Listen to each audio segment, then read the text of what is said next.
अस्सलामुअलैकुम, this is me और signing इन। आज हम इंशाल्लाह पढ़ने वाले हैं freezing and food preservation. So without further ado let's begin. इंशाल्लाह रब्बी ज़िदनी इल्मा व रब्बि इश्रह ली सदरी व यस्सिर ली अमरी वहलुल उक़दतम मिन लिसानी यफ़क़हू क़ौली। सुब्हानका ला इल्मा लना इल्ला मा अल्लमतना इन्नका अंतल अलीमुल हकीम। अच्छा जी, बिस्मिल्लाहिर्रहमानिर्रहीम। अगर हम फ्रीजिंग देख रहे हैं, क्योंकि हमने इससे पहले अपना टॉपिक कवर किया है लो टेम्परेचर प्रिजर्वेशन, तो अगर हम फ्रीजिंग की बात करते हैं तो फ्रीजिंग की डेफिनेशन क्या है? Lower food temperatures below the freezing point. इससे पहले जो हमने टेम्परेचर लो टेम्परेचर प्रिजर्वेशन की बात की थी वो अबव द फ्रीजिंग पॉइंट थे, लेकिन वो फिर भी लो टेम्परेचर में थे, लेकिन फ्रीजिंग पॉइंट से ऊपर थे। लेकिन अब हम बात करें डायरेक्ट फ्रीजिंग की, तो लोअर फूड टेम्परेचर बिलो, मतलब even below the freezing point, यानी -18 डिग्री सेंटीग्रेड जैसे एग्जाम्पल दिए। जैसे इसमें अब होता क्या है कि वाटर टर्न्स इनटू आइस, और जब वाटर आइस के अंदर कन्वर्ट हो जाता है तो एंजाइम एक्टिविटी के लिए जो एक्वस एनवायरनमेंट है वो नहीं मिलता है। तो एंजाइमेटिक एक्टिविटी नहीं हो सकती, माइक्रोबियल ग्रोथ नहीं हो सकती, तो हॉल्ट कर देता है, पॉज कर देता है, रिड्यूस कर देता है एंजाइमेटिक एक्टिविटी और किसको? माइक्रोबियल ग्रोथ को। तो अब हम आगे बढ़ते हैं। इंपॉर्टेंस क्या है भाई फ्रीजिंग की? नंबर वन, ये शेल्फ लाइफ को एक्सटेंड करेगा, ठीक है, कोई प्रिजर्वेटिव्स की, इसमें केमिकल प्रिजर्वेटिव्स की यूज नहीं होती है सच। नंबर टू, न्यूट्रिशनल वैल्यू को मेंटेन करता है, ठीक है, जैसे कैनिंग वगैरह या हीट के रिटॉर्ट वगैरह के प्रोसेस होते हैं, उससे बेहतर तौर पर ये विटामिन और मिनरल्स को रिटेन कर सकता है। इसके अलावा टेक्सचर और फ्लेवर को प्रिजर्व करता है बेहतर तरीके से। जैसे अगर आप रैपिड फ्रीजिंग करते हैं तो reduces the ice crystal damage, यानी अगर आप रैपिड फ्रीजिंग करते हैं छोटे छोटे आइस क्रिस्टल बनते हैं और उससे आपकी फिजियोलॉजी पे इतना इफेक्ट और डैमेज नहीं आता है, और आप अच्छे से अपनी न्यूट्रिशनल क्वालिटी को, अपनी सेंसरी क्वालिटीज को, मतलब कलर को, टेक्सचर को प्रिजर्व कर सकते हैं। और इसके अलावा क्या है? इनहेंसेस द फूड सेफ्टी, यानी इनहिबिट द पैथोजन ग्रोथ। ये हमने बात कर ली। जब शेल्फ लाइफ एक्सटेंड हो रही है तो किस वजह से हो रही है? क्योंकि वो आपके खाने को प्रिजर्व कर रहा है। जब वो प्रिजर्व कर रहा है तो बेसिकली उसमें हो क्या रहा है कि पैथोजन की, एंजाइम्स की, माइक्रोब्स की, इन सबकी ग्रोथ कम हो रही है, इनहिबिट हो रही है, रिड्यूस हो रही है, हॉल्ट हो रही है। तो उससे फायदा क्या है भाई? फूड सेफ्टी है। ठीक है जी, तो ये इसकी इंपॉर्टेंस है जिसमें हमने चार पॉइंट्स देखे। अब हम आगे बढ़ते हैं। अगर हम बात करें कि फूड फ्रीजिंग प्रोसेस वो होता क्या है, तो प्रिपरेशन से स्टार्ट होगा, फिर कूलिंग फ्रीजिंग पे जाएगा, फिर स्टोरेज पे जाएगा और फिर थॉइंग पे जाएगा, अगर हम थॉइंग करना चाहेंगे तो अगर हम बात करें प्रिपरेशन फेज की, तो नंबर वन, क्लीनिंग करना, कटिंग करना, अपने जो भी प्रोड्यूस है उसका, उसकी ब्लांचिंग करना, उसकी पैकेजिंग करना। उसके बाद कूलिंग और फ्रीजिंग में क्या होगा? अगर हम रैपिड कूलिंग करेंगे तो स्मॉल आइस क्रिस्टल फॉर्म होंगे, ठीक है जी, तो वो हमारे लिए ज्यादा फायदेमंद है, ज्यादा बेहतर है, ठीक है जी, टेक्सचर वगैरह की प्रिजर्वेशन के लिहाज से।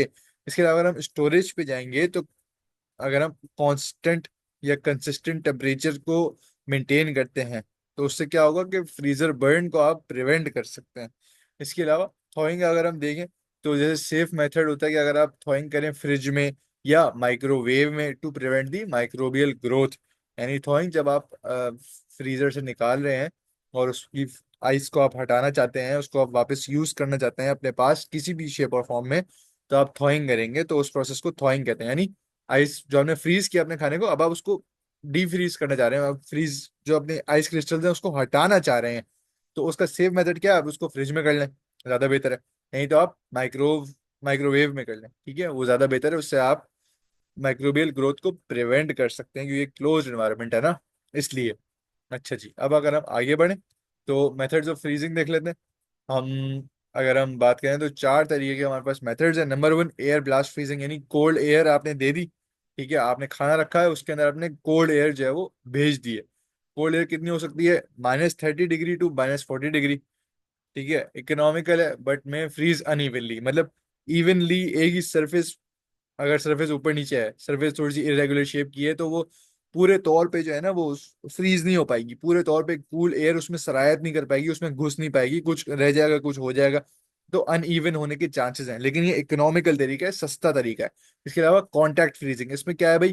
कोल्ड मेटल प्लेट्स होंगी, मेटल प्लेट्स है उसको आपने कूल कर दिया, ठीक है, वो कोल्ड हो गई हैं, ठंडी हो गई हैं, तो अब वो जो मेटल प्लेट्स हैं उस पर आप थिन आइटम कुछ भी रख देंगे तो उसमें यूनिफॉर्मली फ्रीज होगा, क्योंकि ये पूरी जो आपकी सरफेस है ना वो कांटेक्ट में आ जाएगी, आइटम के जो भी सरफेस है वो पूरी की पूरी कांटेक्ट में आ जाएगी with the cold metal plates. जब वो पूरी की पूरी कांटेक्ट में आ जाएगी ना तो यूनिफॉर्म फ्रीजिंग होगी।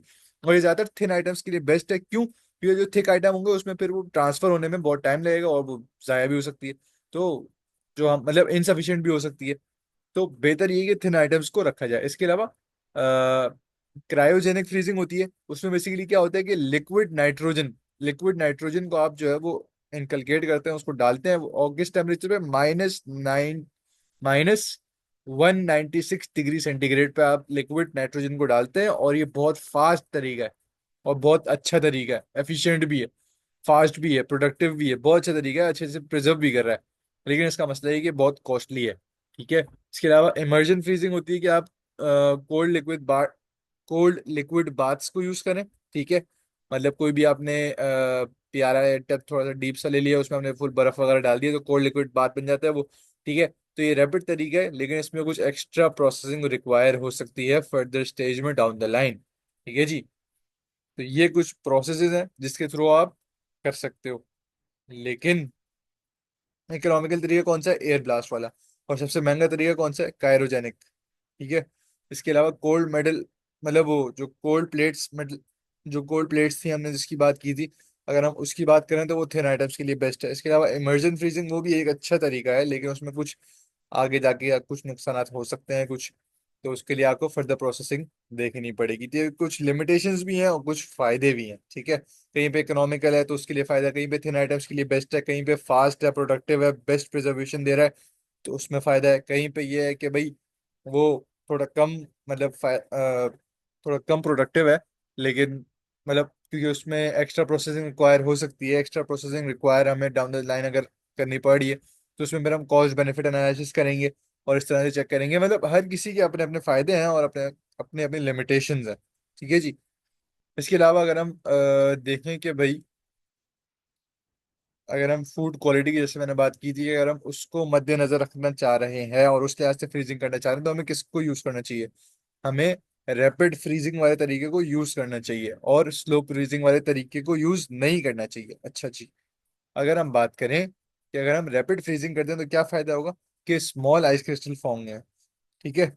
रैपिड फ्रीजिंग से क्या है, अगर हमने बहुत तेजी में फ्रीजिंग की है ना, तो स्मॉल आइस क्रिस्टल फॉर्म होंगे।